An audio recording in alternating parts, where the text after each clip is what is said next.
Eu quero que leia comigo em Romanos 13, no verso 7. Romanos 13, verso 7. A Bíblia diz: pagai a todos. Alguém repita comigo a expressão pagar. Pagai a todos o que lhes é devido. A quem tributo, tributo. A quem imposto, imposto. A quem respeito, respeito. A quem honra, honra. Isto é de Deus? Está certo isto? O que nós acabamos de ler está certo? É de Deus? Devemos praticar?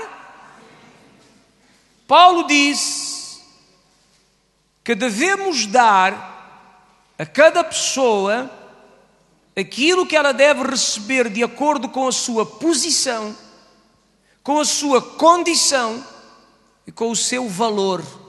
Eu repito, devemos dar a cada um segundo a sua posição, segundo a sua condição e segundo o seu valor.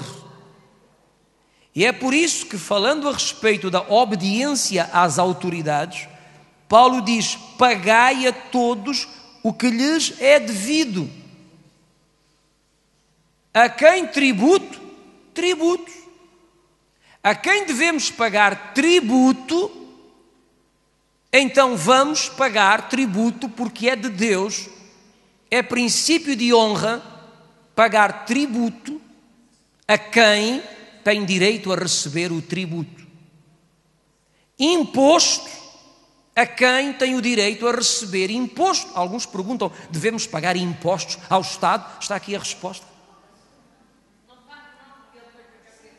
Imposto a quem tem o direito a receber imposto. É princípio de honra. Respeito a quem está na condição, ou tem o mérito, ou o valor de receber respeito. E quando falamos de respeito, falamos de pessoas mais velhas, por exemplo. Falamos de pais. Falamos de autoridades. Falamos de homens de Deus. A quem respeito, respeito. Quem é digno de respeito deve ser respeitado.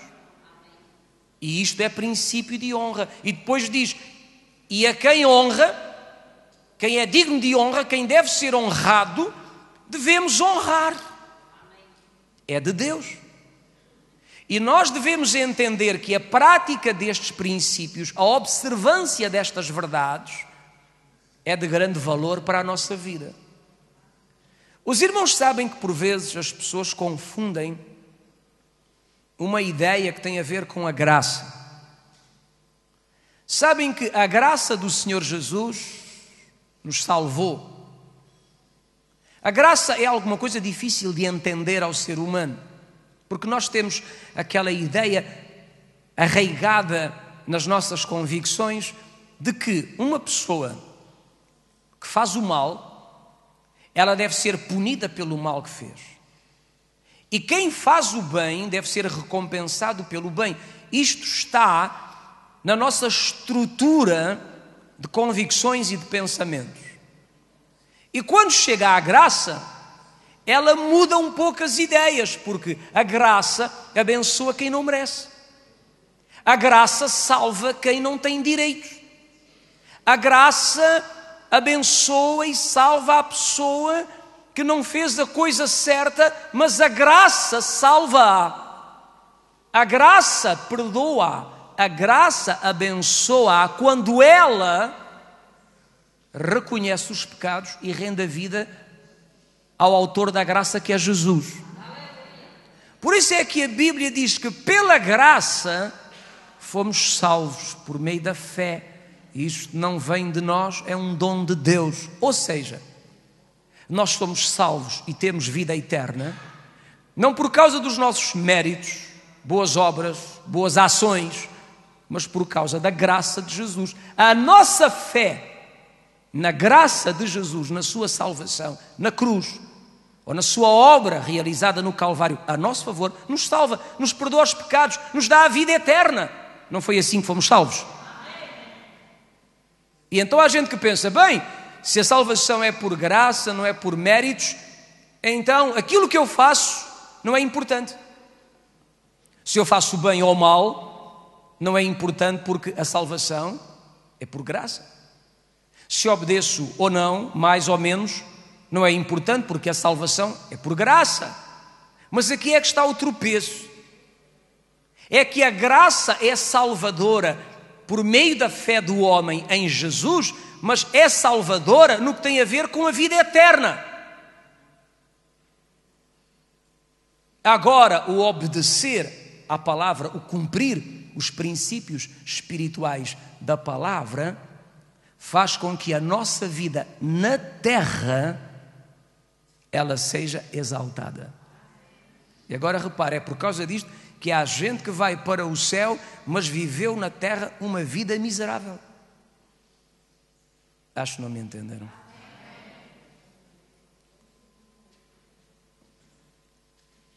A graça do Senhor Jesus salva a tua alma por meio da tua fé, mas se não praticares a palavra, és salvo para o céu e andas perdido na terra.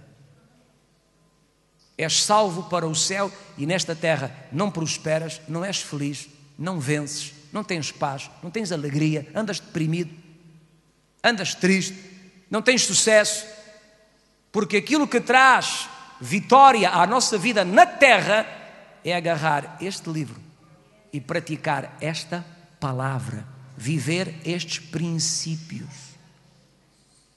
Aquele que recebe Jesus como Senhor e Salvador vai para o céu, porque salvação é por fé na graça de Jesus, ponto final. Mas vencer na terra é por praticar esta palavra e obedecer a estes princípios espirituais que estão aqui revelados.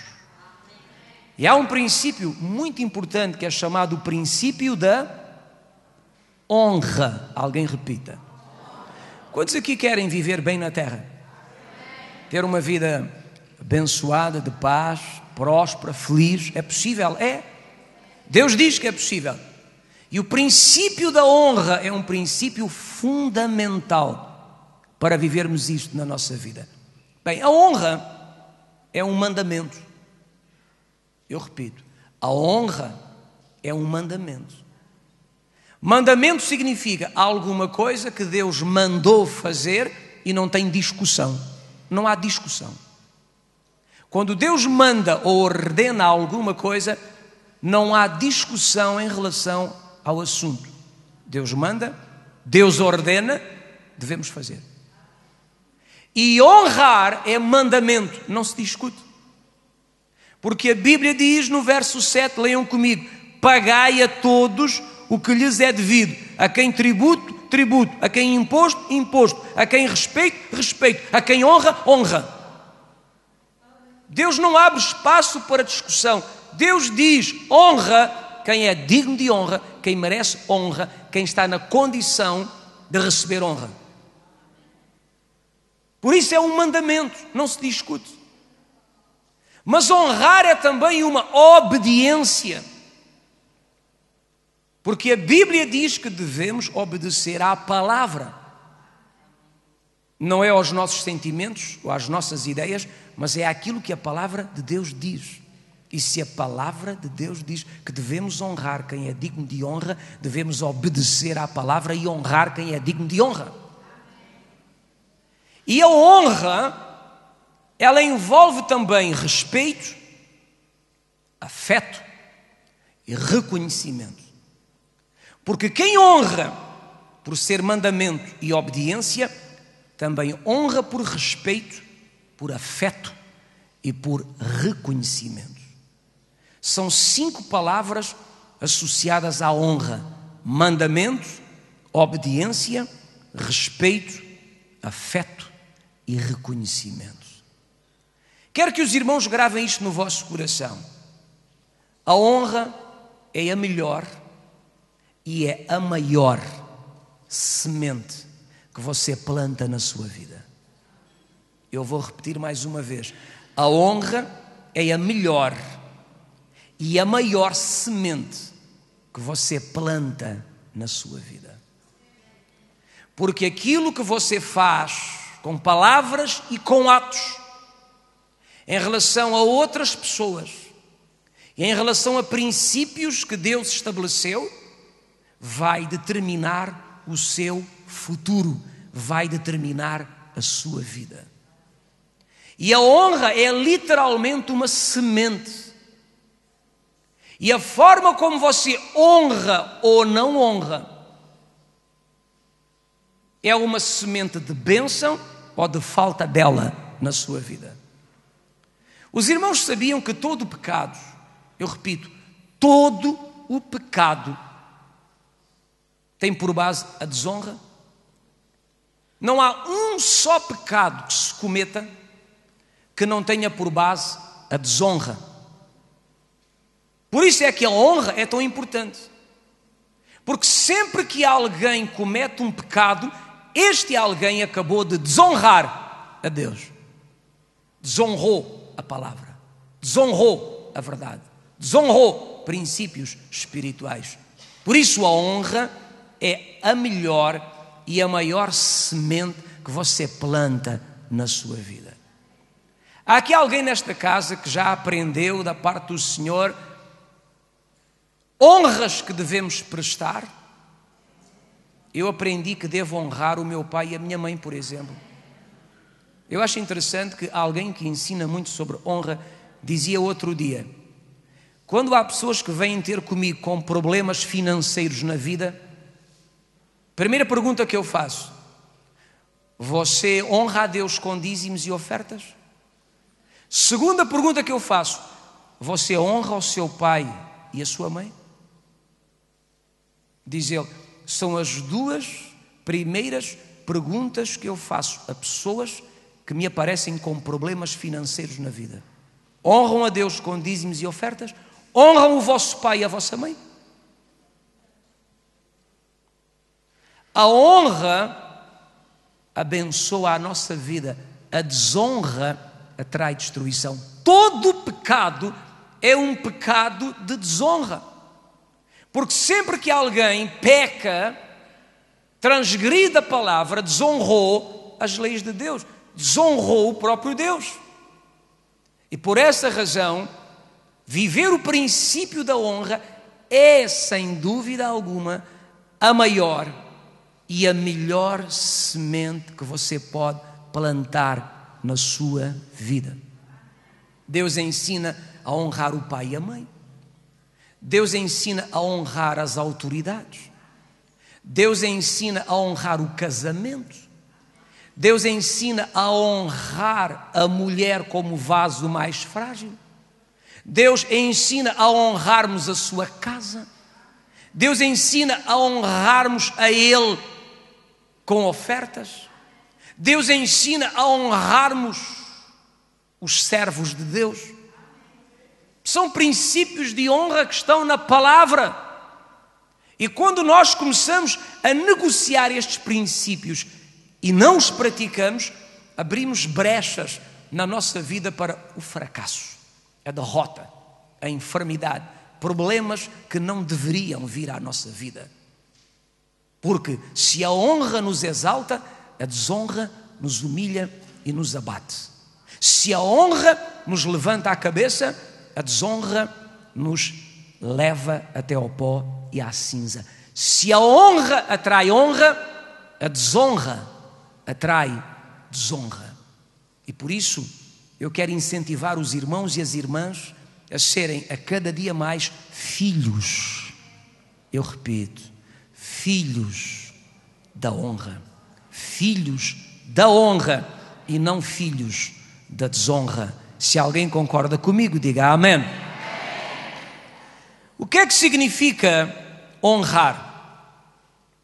Vocês sabem que no Velho Testamento a expressão honra significa literalmente pesado. Honra no Velho Testamento significa pesado. Mas no Novo Testamento significa apreço. No Velho significa pesado. No Novo, significa apreço. Assim podemos definir honra como um apreço, uma estima, uma consideração, um reconhecimento muito elevado, muito pesado que se tem em relação a outras pessoas.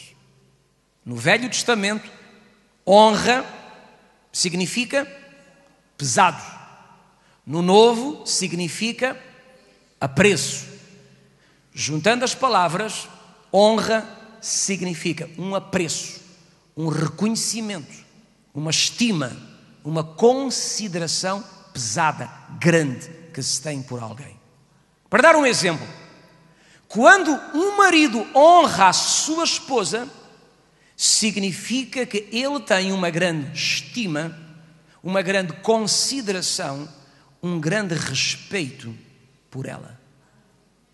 Quando alguém honra o seu pastor, significa que essa pessoa tem uma grande estima, uma grande consideração, um grande respeito por ele. É uma pessoa com significado na sua vida. Quando nós honramos autoridades, significa que nós temos consideração, respeito grande pelas autoridades. Quando nós honramos os nossos pais, significa que temos um apreço, um reconhecimento, uma estima elevada por eles. É isso que significa honra, um apreço pesado, uma estima grande, um reconhecimento de nível superior.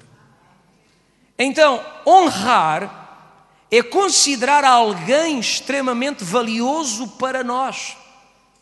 É considerar alguém uma pessoa de grande peso. Eu estou a lembrar-me de uma mulher que um dia trouxe um perfume e ela levou um ano a trabalhar para o comprar. Lembram-se dela? 300 denários, disse Judas, custaria aquele perfume. E o que é que ela fez com ele? Ela o derramou sobre Jesus. Tu imaginas o que é derramar um ano de trabalho sobre alguém? Um ano de trabalho derramado sobre alguém. Trabalhar um ano inteiro, suar um ano inteiro e depois, com o fruto do trabalho de um ano, doá-lo a alguém, derramá-lo sobre alguém. O que aquela mulher fez foi um ato de honra. Ela amava tanto Jesus e ela quis honrar tanto a Jesus. Jesus tinha para ela um valor tão pesado, um respeito tão pesado, um apreço tão pesado. Ela o reconhecia tanto e ele tinha tanto valor para ela que ela o foi honrar com o melhor que ela tinha. E isto foi agir no princípio da honra. É lógico que foi criticada, porque normalmente quem decide fazer as coisas certas sempre vai ser alvo de críticas. Sempre. Ela foi criticada. Judas começou a criticar e a dizer que desperdício. Ouça o que eu lhe vou dizer: nunca é desperdício o que nós gastamos para honrar o Senhor. Nunca é desperdício o que nós fazemos para honrar o nosso Deus. Nunca é desperdício qualquer coisa que damos ou que fazemos para a glória de Jesus. Nunca é desperdício. É sinal que nós o honramos, ou seja, é sinal que ele tem grande valor, grande consideração, grande peso para nós. Conta muito para nós. Isso é honra. E sabe o que é que Jesus disse? Repreendeu Judas e os outros e disse: os pobres, vocês sempre terão os pobres convosco. Porque havia gente ali a dizer: que desperdício, o que ela gastou com Jesus, nós sustentávamos pobres. E Jesus repreendeu aquela gente e disse: não, eu mereço honra, e como eu mereço honra, ela honrou-me, ela está certa. A quem honra, honra. Não foi o que disse Paulo? E Jesus repreendeu aquela gente e disse: os pobres sempre os tendes convosco, mas a mim não me tendes sempre. Enquanto estou convosco, honrai-me. Ela honrou-me com o melhor que tinha, com o seu amor, com os seus bens. E Jesus disse: ficará registado no Evangelho o que ela fez, e para sempre o seu ato será lembrado. O prestar de honra escreve um memorial nos céus a favor daqueles que prestam honra. Você escreve um memorial no céu a seu favor quando vive o princípio da honra na sua vida. Porque honra requer preço, sacrifício, compromisso, renúncia, entrega. Quem honra dá, sacrifica-se. Quem honra é capaz de renunciar por causa de prestar honra. E quando alguém honra com todo o seu coração quem é digno de honra, escreve-se um memorial no céu a favor dessa pessoa, como se escreveu a favor daquela que honrou Jesus com o unguento de nardo puro. Então alguém repita comigo: honra significa apreço, estima, consideração, reconhecimento muito elevados, muito pesados. E o que é que significa desonra? Desonra na Bíblia surge associado à palavra ou à ideia de neblina ou vapor que sai de uma panela. Eu repito, na Bíblia a palavra desonra aparece associada à palavra neblina ou vapor que sai de uma panela. E a ideia traduz-se por insignificância. Desonra na Bíblia transmite a ideia de alguma coisa insignificante, alguma coisa sem valor, alguma coisa que não presta. Vocês sabem o que é que significa o nome Caim, aquele que matou o irmão Abel? Caim significa vapor ou neblina. E o vapor que sai de uma panela, ele dura apenas por um momento, logo se vai. A Bíblia diz que a vida do homem é como uma neblina, como um vapor que facilmente se vai. E a ideia de desonra tem a ver com insignificância, aquilo que não tem significado, aquilo que não tem valor para alguém, aquilo que não merece relevância para alguém. Então desonrar é quando eu não dou significado e relevância a quem a tem e a quem a merece. O meu pai e a minha mãe, independentemente das suas convicções e dos seus erros ou falhas, são dignos de honra. Se eu não os honrar, eu estou a desonrá-los, ou seja, eu estou a considerá-los sem significado, sem relevância para a minha vida.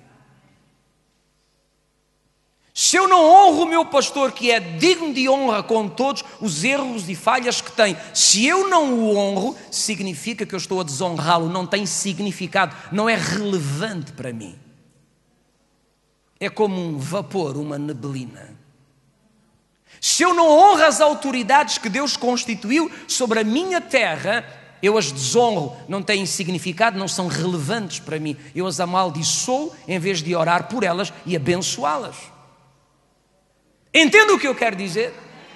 E essa é a ideia de desonra. E a coisa mais estranha é que quando nós começamos a estudar sobre honra, nós descobrimos que hoje vive-se o princípio da desonra como nunca se viveu antes. Quantos aqui já são pessoas idosas? Digam eu. Agora sem falar pela fé, digam eu. Hoje na cultura ocidental, presta-se uma desonra às pessoas idosas. E aqueles que desonram os idosos esquecem-se que um dia também vão ser idosos. E os idosos são considerados pessoas com menos valor, menos importância, menos significado, menos relevância e são, muitas vezes, desprezados. São empecilhos, tropeços, cargas. Existem culturas hoje ainda que conservam o princípio de honrar os idosos. Porque para eles, os idosos têm vantagem por causa da experiência da vida. Nas culturas ocidentais, principalmente, o que vale não é o tempo de vida, a experiência da vida, a sabedoria da vida da pessoa, alcançada pelos muitos anos em que ela vive. O que importa é a carne fresca. Peço desculpa. Eu vou repetir. O que importa é a carne fresca. Peço desculpa. Se a carne é fresca, se as mamas estão no sítio, se o traseiro está ajustado, se é elegante, se tem um palmo de rosto, interessa, honra-se, é significante e relevante. Se já tem quilos a mais, muitas rugas, cabelos brancos, falta de dentes, é um velho, é uma velha, só dá trabalho. E hoje vive-se o princípio da desonra neste mundo como não se vivia antes. E quando se vive no princípio da desonra, abre-se brechas para se viver uma vida cheia de problemas, porque honra exalta, desonra abate. E eu quero dizer aos irmãos aqui, vamos nos tornar, todos nós, a começar por mim, filhos da honra. Eu repito, filhos da honra. Os irmãos sabem que isto é interessante. Há algum tempo atrás, os móveis velhos mudaram de nome. E alguém teve aquela ideia peregrina de chamar a móveis velhos de antiguidades. E repare que aquilo que se desvalorizava, não prestava, jogava-se fora e dizia-se, está velho. Alguém disse, não, isto não está velho, isto é uma antiguidade. E então começaram-se a criar casas de antiguidades. O que são casas de antiguidades? Casas de antiguidades são casas de velharias, de coisas velhas, a precisar de reparação, mas que agora ganharam honra, agora são valorizadas. Coisas que o seu avô comprou a um tostão, agora valem 1 milhão. Por quê? Porque agora deixou de ser uma coisa velha para ser uma coisa que é antiga, é uma antiguidade. E de repente as pessoas mudaram o conceito, o princípio, e aquilo que não tinha honra passou a ter honra. E deixou de ser uma coisa velha para ser uma antiguidade valiosa. E hoje um rico, todo rico, tem alguma antiguidade na casa. Entramos na casa de um rico e diz ele, esta peça que você vê aqui é uma raridade, é uma antiguidade, tem 550 anos. Custou-me um balúrdio. E nós olhamos e é uma coisa velha, toda rachada, cheia de ferrugem, mas é uma antiguidade, tem muito valor. Já imaginou se toda a gente neste mundo começasse a aplicar este princípio ao seu próximo, ao seu pai, à sua mãe, ao seu avô, à sua avó, ao seu bisavô, aos seus pastores? E em vez de considerarmos as pessoas velhas, gastas, ultrapassadas, começarmos a dizer, são raridades, são antiguidades, são valiosas porque são antiguidades. Quando se muda o conceito, quando se muda a ideia, por vezes muda-se literalmente o princípio da vida. E eu quero desafiar os irmãos aqui esta noite, por amor de Deus, Vamos romper com toda a desonra na nossa vida e vamos ser filhos da honra. A quem tributo, tributo. A quem imposto, imposto. A quem respeito, respeito. E a quem honra, honra. E Deus promete abençoar quem honra.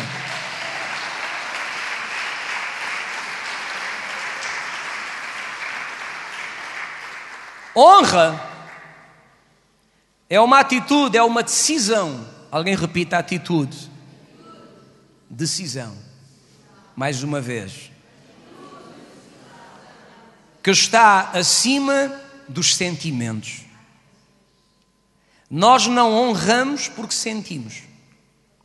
Nós honramos porque temos a convicção de que isso é a verdade.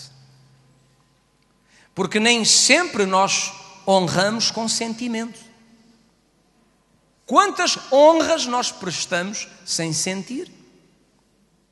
Eu penso que você paga impostos, e isso é um ato de honra, ouça. Pagar impostos é um ato de honra às autoridades superiores. Nós não pagamos impostos honrando as autoridades com grandes sentimentos de alegria, de entusiasmo. Nunca vi ninguém na fila das finanças para pagar os impostos rindo e dizendo: aleluia, que bom, glória a Deus, estou a pagar os impostos. Mas vamos honrar. É uma decisão, é uma atitude. Uma atitude que está acima do que sentimos. Dou graças a Deus esta noite aqui por jovens que honraram pais e não sentiam vontade de honrar por aquilo que passaram, aquilo que sofreram, sei lá.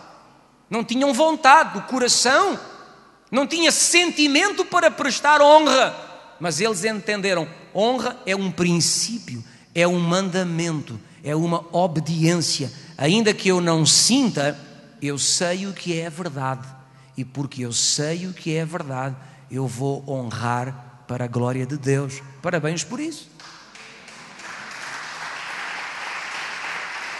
Parabéns, por exemplo, a irmãs que honraram no seu casamento o marido, o próprio casamento, não tendo sentimentos para isso.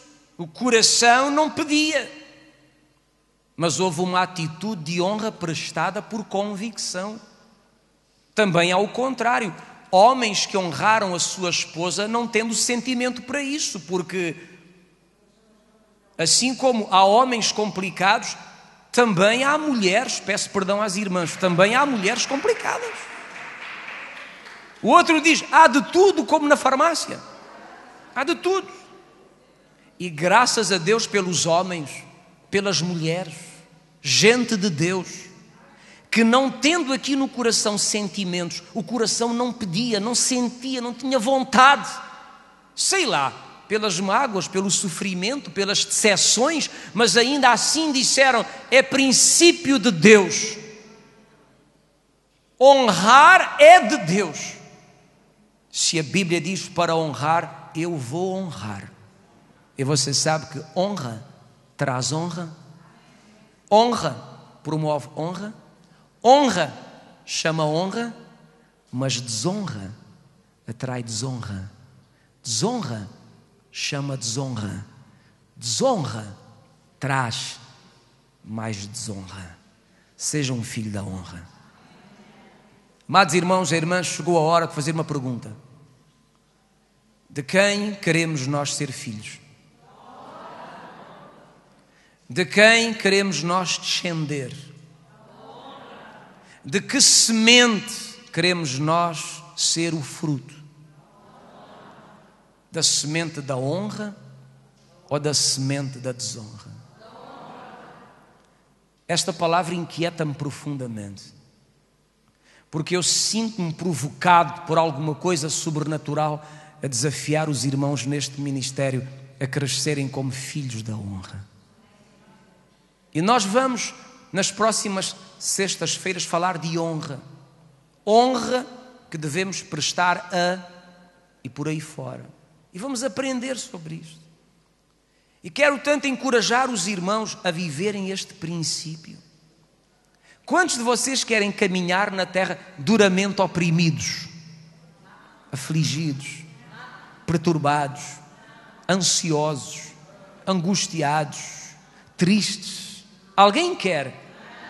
Então receba este ensino: seja um filho da honra, e a honra que tu prestas a quem é digno dela é a honra que te honra a ti, que te levanta a ti, que te promove a ti, porque quem honra é honrado. Quero que os irmãos abram comigo Romanos 9, 21. Em Romanos 9, 21, o apóstolo Paulo diz, Romanos 9, 21, não tem o oleiro o direito sobre a massa, para do mesmo barro fazer um vaso para honra e outro para desonra? A palavra diz, não tem o oleiro poder sobre a massa. Sabem o que é um oleiro? Um homem que trabalha o barro. Será que ele não tem poder para pegar a massa e fazer com a mesma massa um vaso para honra e outro para desonra? Já reparou que da mesma massa se pode fazer um vaso para ser colocado na mesa e dar de beber aos reis? E com a mesma massa se pode fazer uma vasilha aonde os porcos bebem água. E da mesma massa se fez um vaso para honra e um vaso para desonra. Agora, não é Deus no céu que pega as pessoas e faz de um vaso de honra e faz do outro vaso de desonra. Somos nós. Porque somos nós que temos a liberdade de tomar decisões na nossa vida. Somos nós que temos a liberdade de tomar decisões na nossa vida. Somos nós que temos o poder de tomar decisões na nossa vida que vão determinar o nosso dia de amanhã, se vamos ser um vaso de honra ou se vamos ser um vaso de desonra. Somos nós. Deus nos dá a palavra, a verdade, a revelação, o Evangelho. Deus nos dá isto que temos aqui nas mãos. Agora, na medida em que nós aprendermos e praticarmos a palavra, nós vamos ser vasos de honra ou vasos de desonra. Tu queres ser o quê? Um vaso de honra ou um vaso de desonra? Tu queres ser um instrumento de honra ou queres ser uma ferramenta de desonra? O que é que tu queres que a tua vida seja? Diz-me, por favor. É que nós é que decidimos. Nós é que decidimos o que vamos ser e o que vamos ter mediante a forma como nós vivemos os princípios do Evangelho. A palavra, a revelação que nos é ensinada. Então, irmãos, a Bíblia diz em 2 Timóteo capítulo 2, e vamos terminar aqui, 2 Timóteo, no capítulo 2, a Bíblia diz algo muito interessante. Paulo escreveu a este jovem pastor e diz, 2 Timóteo 2, verso 20 e 21. Numa grande casa não há somente utensílios de ouro e de prata, mas há também de madeira e de barro. Alguns são para honra, outros são para desonra. Ele dá o exemplo de uma casa. Uma casa, um lar. Há lá objetos para honra e objetos para desonra. Há lá taças que só são usadas em jantares finos e depois há lá alguns objetos que são usados para limpar a sanita. Uns servem para honra, os outros pobres são usados em desonra. E ele dá o exemplo de uma casa, onde há diferentes utensílios, e uns utensílios são usados em situações nobres e outros são usados em situações pouco dignificantes ou pouco nobres. E então ele traz o exemplo para a igreja. Ele diz assim, no verso 21. Assim, se alguém a si mesmo se purificar destes erros, alguém repita agora. De quem é que depende a atitude? De Deus ou de nós? De nós. Portanto, se alguém se purificar destes erros, já vamos terminar com os erros. Se alguém se purificar destes erros, será vaso para honra, santificado e útil ao seu possuidor, estando preparado para toda a boa obra. Paulo disse, vocês podem ser vasos de honra, instrumentos de honra. O oleiro, quando pega a massa, com a mesma massa, ele pode fazer um vaso de honra e um vaso de desonra. Deus vos deu vida, poder de tomar decisões e vos dá a palavra. Vocês sabem, vocês decidem a forma como vivemos, aquilo que decidimos praticar na nossa vida, faz de nós vasos de honra ou faz de nós vasos de desonra. Eu quero ser um vaso de honra, um filho da honra. E os irmãos, o que é preciso fazer para sermos vasos de honra? A Bíblia diz que para sermos vasos de honra, as nossas atitudes têm que estar de acordo com o Evangelho. Por essa razão, irmãos e irmãs, é muito importante aprender e praticar a palavra. Se a Bíblia diz uma coisa, não se discute, pratica-se. Não é se o pastor diz, é se a Bíblia diz. Se está escrito, recebe-se e pratica-se. Sabe qual é o problema de muita gente? É que há muita gente que ouve, não gosta, não lhe agrada, acerta na sua vida e diz, não é bem assim. Não podemos levar a sério. Outros dizem, é verdade, isto está certo, mas Deus é bom. Ele perdoa. Ele não leva isso em consideração. Mas ouça, Deus nunca vai mudar os seus princípios. Eu já disse há pouco, a graça de Jesus salva a nossa alma para o céu. Mas viver a palavra nos dá vida vitoriosa na terra. E sabe, eu sou daqueles que não quero apenas ir para o céu. Antes de ir para o céu, eu quero viver bem na terra. E eu creio que uma igreja tem que ser um lugar que ensina as pessoas a ir para o céu, mas a viverem bem na terra. Vou contar aos irmãos uma história que me marcou há muito tempo atrás. Tem a ver com alguém que já morreu, chamado Saramago. Saramago era ateu. Saramago dizia que Deus não existe. Agora já mudou de opinião. Agora já acredita. Mas ele dizia, Deus não existe, sou ateu, não há Deus. Num certo livro que ele escreveu, criou uma ficção interessantíssima. A morte morreu. A morte morreu e foi um problema. E na ficção dele, quando a morte morreu, o país entrou na falência porque o Estado já não tinha dinheiro para pagar tanta reforma. Porque as pessoas iam envelhecendo, mas não morriam porque a morte havia morrido. Então o número de velhos aumentava todos os dias, aumentava o número de reformas e ninguém morria. As funerárias faliram todas, ninguém morria. Os hospitais estavam completamente lotados porque cada vez mais gente idosa, velha, doente, a morte tinha morrido, ninguém morria. Quando já perceberam que a morte faz falta? E então disse ele, mas a igreja também estava com grandes problemas, estava vazia e quase falida. Porquê? Porque a morte morreu. E como a morte morreu, já ninguém se importava em ir à igreja. Porquê?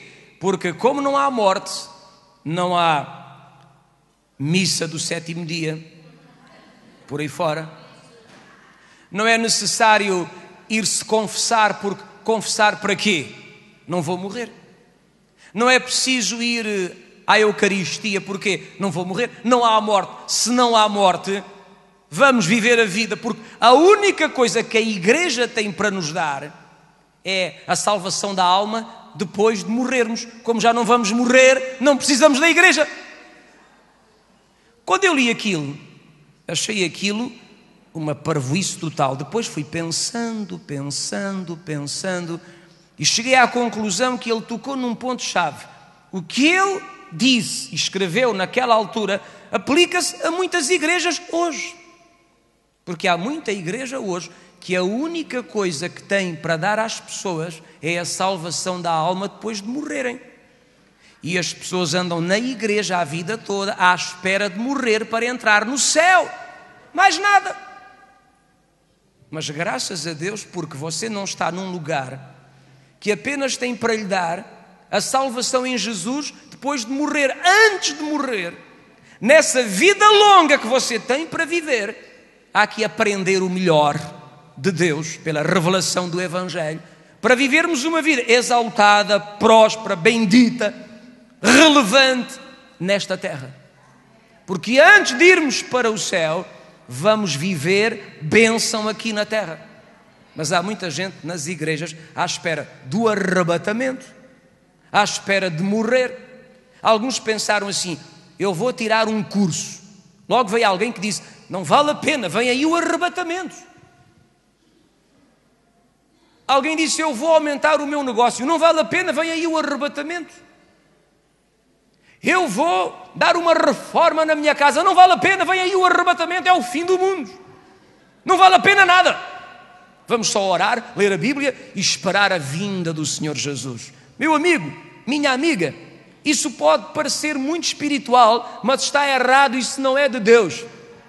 Deus quer que o homem edifique, construa, trabalhe, tenha projetos, ideias. Deus valoriza gente de projetos, de ideias, de trabalho, que trabalha e dá trabalho. Deus valoriza gente que levanta nesta terra projetos, ideais, sonhos e os concretiza. Antes de irmos para o céu, vamos vencer na terra. Nós fomos criados da terra, na terra, para a terra. A terra Deus deu aos homens e Deus disse: dominai a terra é nossa. Não desista da terra, da sua vida na terra. Depois, quando estiver bem velho, quando se tornar uma antiguidade, logo vai para o céu. Mas há que viver a vida aqui na terra, comer o bem da terra, edificar, construir, porque isso é de Deus. Alguém me entendeu? Você pode ser um vaso de honra ou um vaso de desonra, depende de si. Depende das suas atitudes, da sua obediência ou não ao Evangelho. Depende da forma como você vive estes princípios. Por isso eu quero dizer aos irmãos: torne-se um filho da honra. Torne-se um filho da honra. A Bíblia diz: a quem tributo, tributo. A quem imposto, imposto. A quem respeito, respeito. A quem honra, honra. Não brinque com estes princípios. Isto é de Deus, isto não muda, isto não passa, isto permanece para sempre. E no princípio da honra está uma chave de bênção e de vida para a vida das pessoas.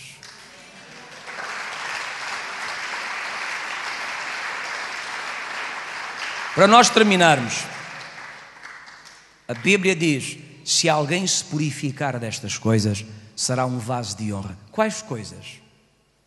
Para terminarmos a primeira lição, no verso 14, Paulo disse assim: recomenda estas coisas, dá testemunho solene a todos perante Deus, para que evitem contendas de palavras que para nada aproveitam, excepto para a perversão dos ouvintes. Quer ser um vaso de honra? Tome cuidado com a sua boca. Evite discussões, debates vãos, conversas inúteis. Torne-se uma pessoa de qualidade, um filho da honra. Quando aparece gente no seu caminho para regatear, para discutir assuntos que não interessam nem ao menino Jesus, não se envolva, saia do meio. Quando encontra gente que vive nos falatórios profanos, falando da vida dos outros, daqueles que sabem tudo da vida dos outros, até sabem mais do que as próprias pessoas, donas da sua própria vida. Saia, evite, afaste-se, não se envolva, não se comprometa. O Salmo 1 diz: não se assenta na roda dos escarnecedores. Isto é honra. Quando eu me assento num lugar e pessoas começam a falar da vida dos outros, do que é, daquilo que não é, onde foram, o que fizeram, o que têm, o que não têm, são falatórios profanos, são contendas de palavras, não interessam, não prestam para nada, não servem para nada, a não ser para trazer desonra à nossa vida. Então a Bíblia diz: se alguém se purificar destas coisas, será um vaso de honra. Quer ser um vaso de honra? Tome cuidado com a sua língua, com os debates em que se envolve, com as conversas que estabelece. Tome cuidado com as discussões, os debates que não acrescentam nada a não ser confusão, perturbação e trazem desonra à sua vida. Paulo disse: se alguém se purificar destas coisas, vai ser um vaso de honra. Verso 15 diz: procura apresentar-te a Deus aprovado, como obreiro que não tem que se envergonhar, que maneja bem a palavra da verdade. Em vez de gastar tempo em chazinhos e cafezinhos para debates inúteis, discussões que não adiantam nada, leia a Bíblia, ouça pregações, encha o coração da palavra. Desonra traz desonra, mas a honra promove honra. Então, quando nós começamos a nos envolver em debates, em contendas, em discussões sobre a vida dos outros, sobre a vida de quem é cabeça, líder, toma decisões, sobre a vida daqueles que estão à nossa volta, quando entramos na baixaria de discutir, de gritar, de usar palavras baixas, um calão vulgar, daquele calão baixíssimo, nós estamos a entrar num caminho de desonra que nos vai trazer desonra a nós também. Desonra traz desonra, honra promove honra. O verso 16 diz: evita igualmente os falatórios inúteis e profanos, pois os que deles usam passarão a impiedade ainda maior. Falatórios inúteis e profanos. Aprenda a distinguir aquilo que é uma conversa interessante daquilo que não acrescenta nada. Aprenda a discernir aquilo que é uma conversa edificante daquilo que é lixo. Um dia alguém disse-me: lixo no lixo. Eu repito: lixo no lixo. O que é que você pensa sobre o assunto? Dizem alguns: não, lixo dentro de mim. Faz lembrar o anúncio do laxante de Puralina.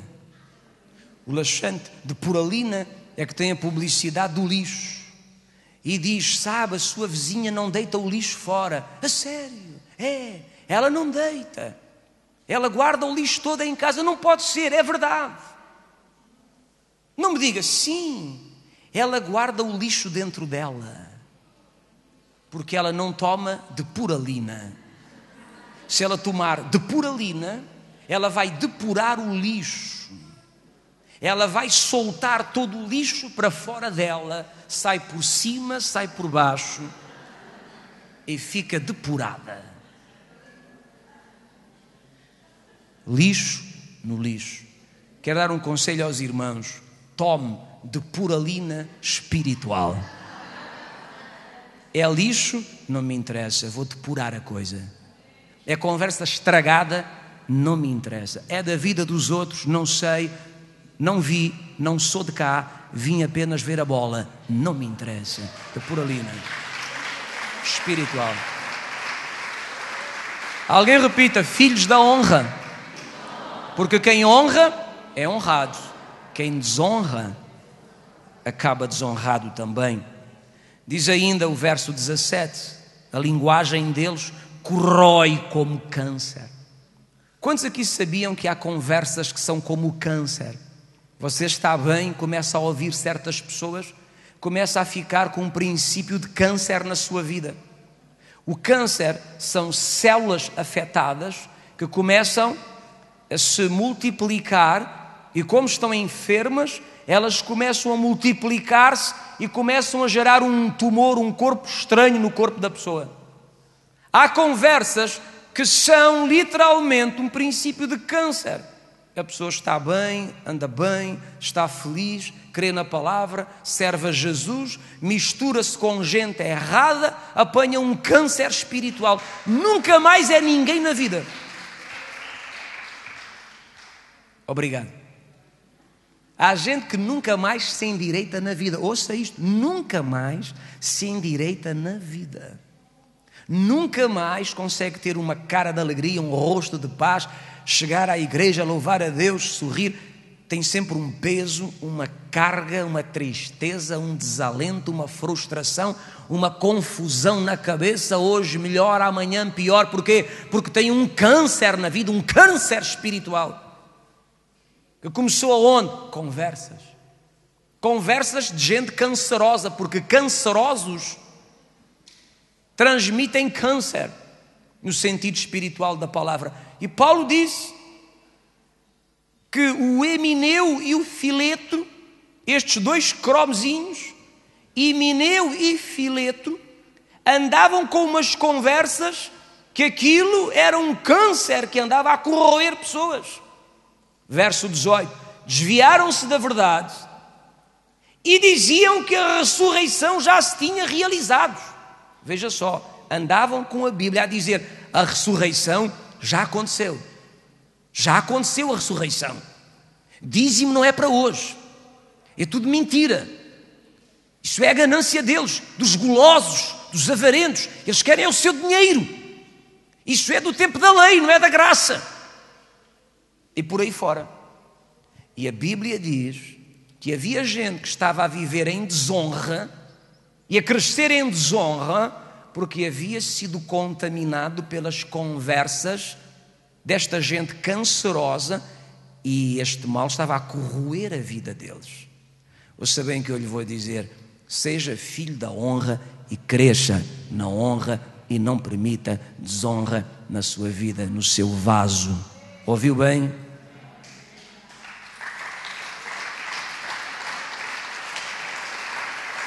Então perverteram a fé de alguns. A fé de alguns ficou pervertida, perderam-se, perderam os princípios, os fundamentos, ficaram confusos, já não sabiam de que terra eram e começaram a entrar em caminhos de desonra.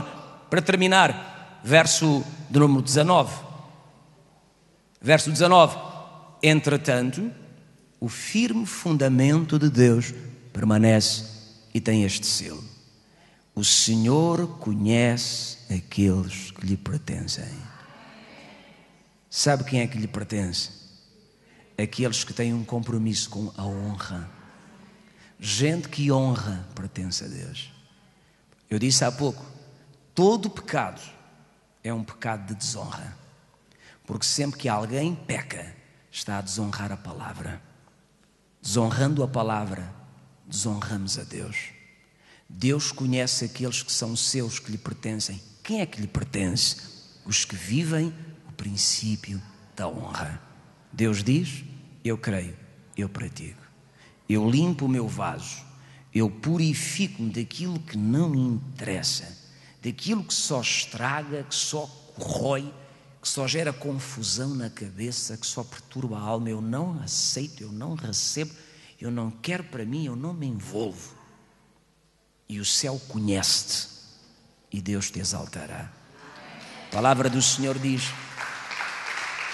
o Senhor conhece os que lhe pertencem, e mais, a parte da injustiça, todo aquele que professa o nome do Senhor.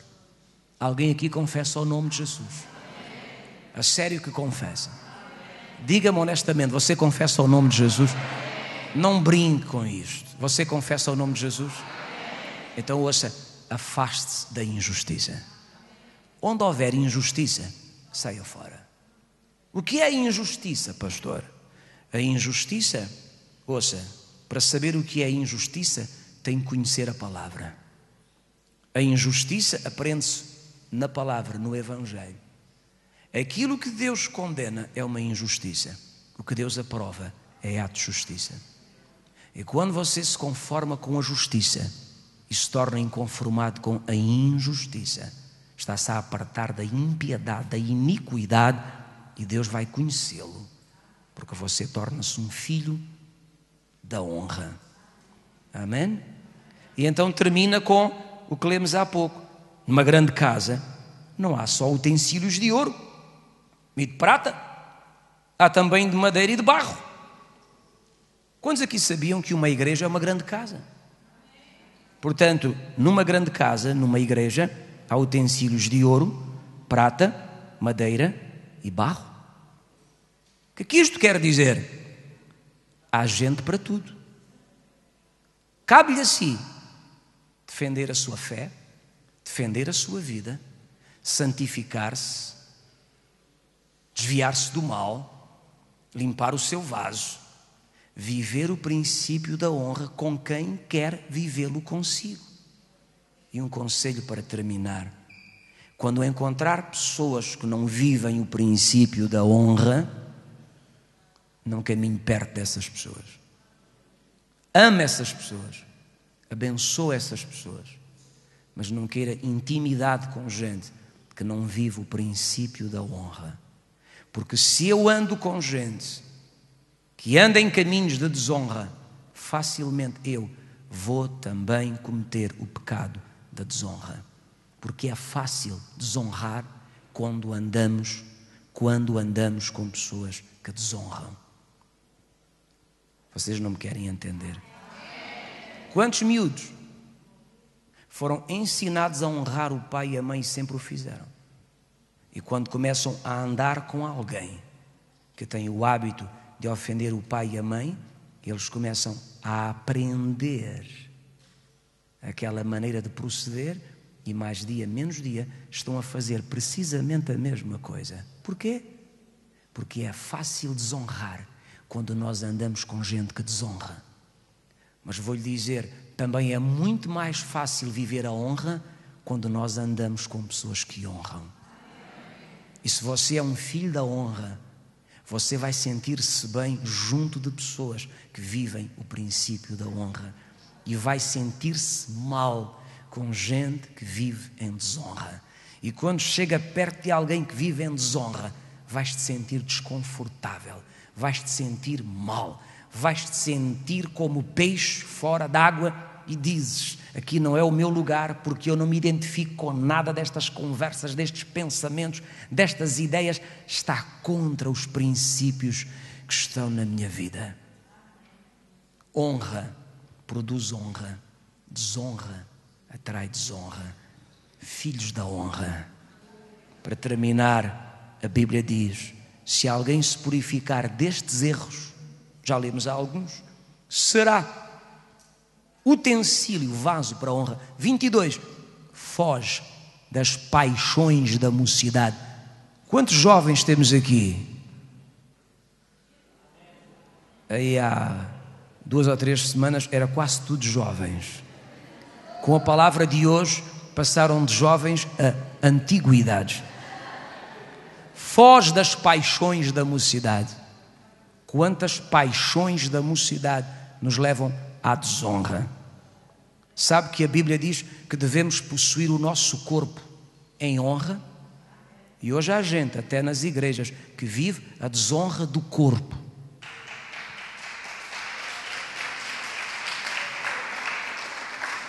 Já entregou o corpo a não sei quantas pessoas. Em Cristo. E é tudo em Cristo. Aleluia. Glória a Deus. Em Cristo Jesus.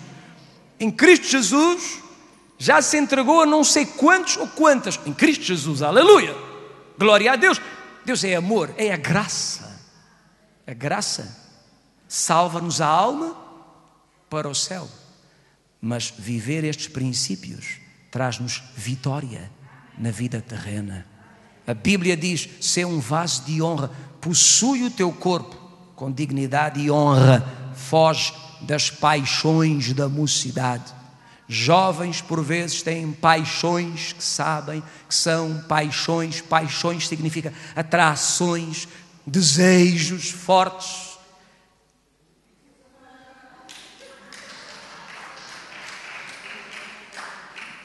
Vamos lutar contra e vamos procurar em nome do Senhor Jesus viver honra. E para terminar agora sim, segue a justiça, segue a fé, segue o amor, segue a paz. Com quem? Com todos. Com quem? Com toda a gente à tua volta? Não, com aqueles que têm um coração puro e invocam o Senhor. Repele as questões insensatas, repele as questões insensatas e absurdas, pois sabes que só engendram contendas. É necessário que o servo do Senhor, alguém aqui serve a Jesus? Não viva a contender, mas que seja brando com todos, instruindo, paciente, disciplinando com mansidão os que se opõem, na expectativa de que Deus lhes conceda não só o arrependimento para conhecerem plenamente a verdade, mas também o retorno à sensatez, livrando-se eles dos laços do diabo, tendo sido feitos cativos por ele para cumprirem a sua vontade. Amados irmãos e irmãs, começámos esta noite com um tema que para mim é precioso, fundamental, hiper mega importante. Honra. A quem honra, honra. Porque quem honra é honrado. Honra traz honra. Porque Deus honra aqueles que vivem os princípios da honra. E eu quero hoje, para terminar, declarar, é a minha fé, declarar que toda a gente nesta casa se levanta para viver os princípios da honra.